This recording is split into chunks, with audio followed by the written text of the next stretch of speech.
I'm most excited for Strand. That's going to be super epic just to introduce a new damage type. What's cool about Strand is it can take so many forms. The first time players see some new super action for Strand is going to be really exciting.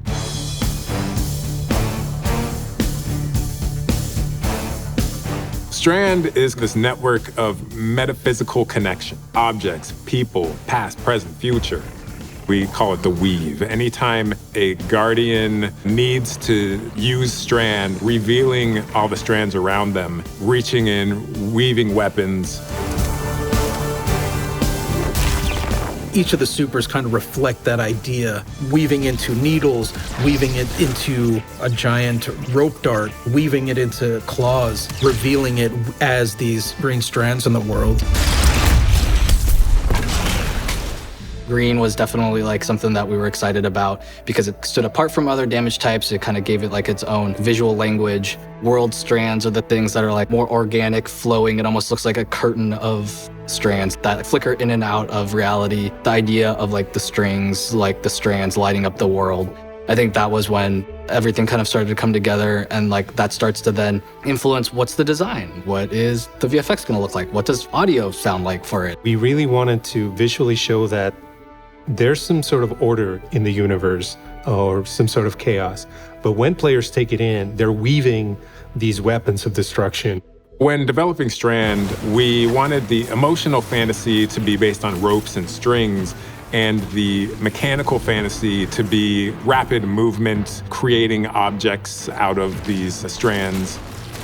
When you are in each of your super states, you have these strand elements that are on you that are connected from above. Things that you create are constantly revealing this world of strands around you. Threaded Spike, the hunter's melee ability, will bounce between enemies until it can't find anymore, and then it will come back to me. If I press the melee button again, as it comes back to me, I will catch it, and that gives me melee energy for the next time I want to use it. As a VFX artist, we came up with this idea of when it goes out, let's put a bunch of additional communication on it to make it look more dangerous, and when it comes back, we don't add that stuff, and it's simpler, and then it feels less dangerous. And then that's when we know that we did it right, when you're not even questioning it. But getting to that point is definitely a challenge. And each one of the strand abilities, I feel like, have these little twists in there.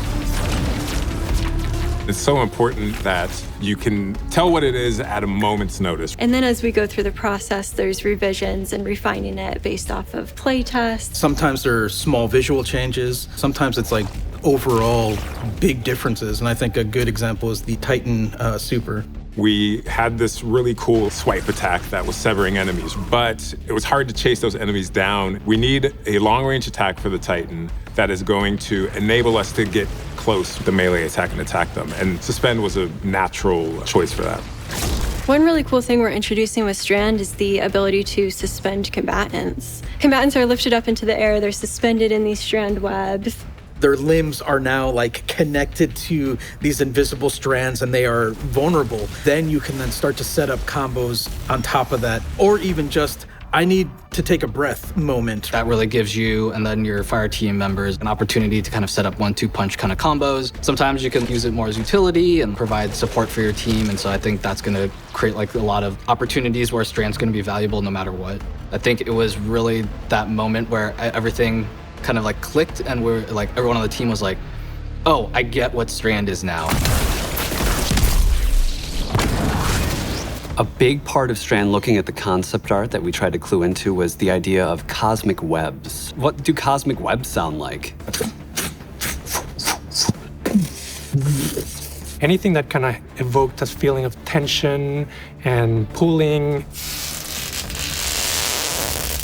Things like recording as rubbing on plastics, leather gloves. We would string out a big sheet of plastic wrap and running our fingers along it in really weird performative ways.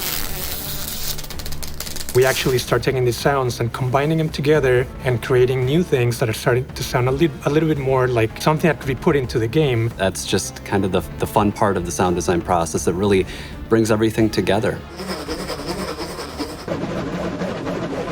Some wacky things have happened as we've developed Strands, interactions we didn't necessarily anticipate. When you pick up a tangle and you throw it, You can grapple to that tangle, and you're sailing through the air after this tangle, which can then hit an enemy, blow them up, and then you just swoop in and follow up. Designers will find these bugs that will come back and be like, oh, actually, you can do this. And you're like, let's double down on that, you know?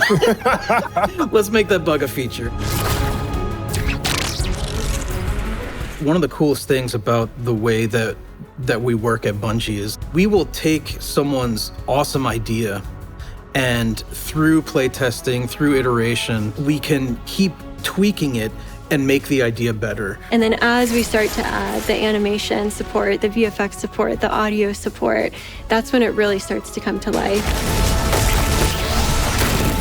All of that goes into making Strand this quality new damage type. You can imagine how it could work on paper, but then when we actually have the final result, wow, this is gonna be something special. And feels like nothing else I've ever played before. As players experiment and figure out all the weird things they can do, they're gonna get even more excited. Oh yeah, this is cool. Like this is it. Once it goes live, then it's like, all right, let's see where players take it, and that's actually really exciting.